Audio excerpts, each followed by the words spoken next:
శ్రీవల్లి అయితే విశ్వ గురించి అమూల్యకైతే మంచివాడని చెప్పేసి చెప్తూ ఉండగానే ఇంతలో ప్రేమ అయితే వస్తుందన్నమాట. ఇక అమూల్య అయితే చూడు ప్రేమ వదిన, నాకేమైనా లవ్ స్టోరీలు ఉన్నాయా అని చెప్పేసి అడుగుతుంది. అంతేకాదు మీ అన్నయ్య మంచోడు మహానుభావుడు అని కూడా చెప్తుంది చూసావా అని చెప్పేసి అమూల్య అయితే అంటుందన్నమాట. దానికి ప్రేమ అయితే సర్లే నువ్వు కాలేజ్కి వెళ్ళు అని చెప్పేసి అమూల్యకి చెప్పి మేడ మీద ఉన్న విశ్వాని ఎదురుగా ఉన్న శ్రీవల్లిని చూసి ఏం చేస్తున్నావు అని చెప్పేసి కోపంగా అడుగుతుందనమాట. ఇక శ్రీవల్లి అయితే అబ్బే నాకేం తెలియదు అని చెప్పేసి అమాయకంగా ఫేస్ పెడుతుంది. ఏమీ లేకపోతే అమూల్య లవ్ స్టోరీ గురించి నీకెందుకు, మా అన్నయ్య మంచోడని తనతో ఎందుకు చెప్తున్నావు, మా అన్నయ్య మంచోడా కాదనే విషయం అసలు నీకెందుకు అని చెప్పేసి ప్రేమ అయితే అంటుందన్నమాట. అయ్యో రామా, మంచోళ్ళు అనడం చెప్పడంలో తప్పేముంది, ప్రేమ ఎలాగైతే మంచిదో మీ అన్నయ్య కూడా మంచోళ్ళలా కల్పించాడు, అందుకే చెప్పానని చెప్పేసి శ్రీవల్లి అయితే అంటుందన్నమాట. ఆ మాటతో ప్రేమ అయితే ఆపు, నువ్వు ఎంత సాగదీసి అటు ఇటు తిప్పినా అంత తేలిగ్గా నేను నమ్మేస్తానని అనుకుంటున్నావా, అమూల్య లవ్ స్టోరీల గురించి అడగడం మా అన్నయ్య మంచోడని చెప్పడాన్ని బట్టి చూస్తే నువ్వేదో చేస్తున్నావని అర్థమవుతుంది అని చెప్పేస్తాను. కానీ అబ్బే నేనేం చేయడం లేదమ్మా, అమాయకురాలైనా నా మీద నిందలేస్తే కళ్ళు పోతాయని చెప్పేసి శ్రీవల్లి అయితే అనగానే నువ్వెంత అమాయకురాలువో నాకు చూసే జనానికి తెలుస్తుంది, కానీ ఒళ్ళు దగ్గర పెట్టుకొని చెప్పేది విను, నువ్వు పిచ్చి పిచ్చి వేషాలు వేస్తే వదిలిపెట్టడానికి క్షమించడానికి నేనే నర్మదని కాదు ప్రేమని, మీ ఇంటి వరకు పరిగెత్తించి కొడతా గుర్తుపెట్టుకో అని చెప్పేసి వార్నింగ్ ఇస్తానమాట. ఇక ఆ మాటతో శ్రీవల్లి అయితే ఎంత ఎగురుతావో ఎగురు, ఏదో ఒక రోజు నీ కొమ్ములు విడిచి నా కాళ్ళ దగ్గర కూర్చోబెట్టకపోతే నా పేరు శ్రీవల్లి కాదని చెప్పేసి అంటుందన్నమాట. ఇక నర్మద అయితే కంగారుగా ఆఫీస్కి బయలుదేరుతూ ఉండగానే ఇక వేదవతి అయితే కాలు మీద కాలు వేసుకొని ఏయ్ వెళ్ళి మంచినీళ్ళు తీసుకురా, కాఫీని తీసుకొని అని చెప్పేసి అంటూ ఉంటుందన్నమాట.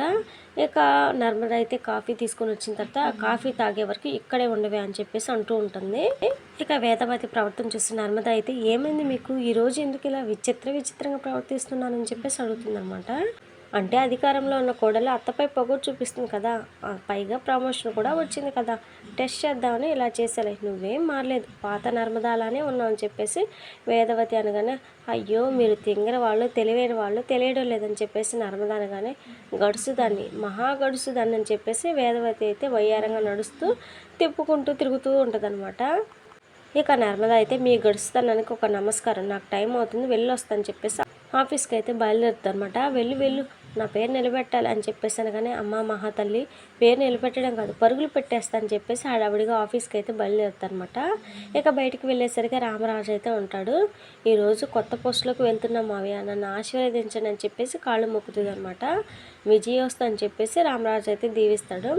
గవర్నమెంట్ జాబు, అందులోనూ నువ్వు చేస్తున్న రెవెన్యూ డిపార్ట్మెంట్ జాబ్ అనేది కత్తి మీద సాము లాంటిది, ఎంత ఎత్తుకు ఎదిగితే అంత శత్రువులు పెరుగుతారు, లంచాలు ఆశ చూపిస్తారు, బెదిరిస్తారు, భయపెడతారు, ఎదుటి వాళ్ళు ఎంత గొప్పవాళ్ళైనా సరే తల వంచుకు నీ కర్తవ్యాన్ని వదిలిపెట్టకని చెప్పేసి చెప్తూ ఉంటాడనమాట. ఇక ఇంతలో సాగర్ అయితే నర్మదాని ఆఫీస్ దగ్గర దించేసి వస్తానని చెప్పేసి ఇక వెళ్తాడు. ఇక రామరాజు అయితే వీడికి ఎంత ధైర్యం ఎక్కడి నుంచి వచ్చేసింది, రైస్ మిల్లుకు రాకుండా భార్యను తీసుకుని రయ్యమని వెళ్ళిపోయాడని చెప్పేసి షాక్ అయిపోయి చూస్తూ ఉంటాడనమాట. ఇక తర్వాత చందు అయితే ధీరజ్ దగ్గర తీసుకున్న ₹1,00,000 అయితే తిరిగి ఇచ్చేస్తాడనమాట. అప్పుడు ధీరజ్కి వాళ్ళ నాన్న ఫోన్లోంచి నొక్కేసిన డబ్బుల విషయం అయితే గుర్తొస్తుంది. ఇక ధీరజ్ అయితే రే ప్రాబ్లం సాల్వ్ అయిందా లేదా, నా కోసం మళ్ళీ అప్పు చేసావా ఏంటి, నువ్వు టెన్షన్ పడితే నేను చూడలేనురా, లేనిపోని సమస్యలు కొని తెచ్చుకోకని చెప్పేసి ధీరజ్ అయితే అనగానే ఇక చందు అయితే ధీరజ్ని కౌగులించుకొని నీ ఇలాంటి తమ్ముడు ఇంటికి ఒక్కడున్నా చాలరా, కుటుంబం కోసం పెద్ద యుద్ధమే చేస్తావు, నీ ఇలాంటి తమ్ముడికి అన్నను కావడం నా అదృష్టం అని చెప్పేసి ధీరజ్కి డబ్బులు ఇచ్చేసి అయితే వెళ్ళిపోతాడనమాట. ఇక ఆ డబ్బులు తీసుకొని వెంటనే నాన్న అకౌంట్కి ట్రాన్స్ఫర్ చేయాలని చెప్పేసి బ్యాంకుకి అయితే బయలుదేరుతాడు ధీరజ్. ఈ విషయం నాన్నకి ఎక్కడ తెలిసిపోతుందని చాలా టెన్షన్ పడ్డాను, ఈ 1,00,000 డిపాజిట్ చేస్తే టెన్షన్ పడాల్సిన పని లేదని చెప్పేసి అనుకుంటూ ఉంటాడనమాట. సరిగ్గా అప్పుడే ఇక రామరాజు కూతురు కామాక్షి అయితే ₹1,00,000 డబ్బులు అవసరం ఉందని చెప్పేసి ఇంటికి వచ్చి గోలగోలు చేస్తూ ఉంటుంది. ఇక రామరాజు అయితే బ్యాంక్ మేనేజర్కి అయితే ఫోన్ చేసి ఈ ఆన్లైన్ ట్రాన్సాక్షన్స్ గురించి నాకు పెద్దగా తెలియదు, నా అకౌంట్ నుంచి నా అల్లుడి అకౌంట్కి 1,00,000 పంపించండి అని చెప్పి చెప్తాడనమాట.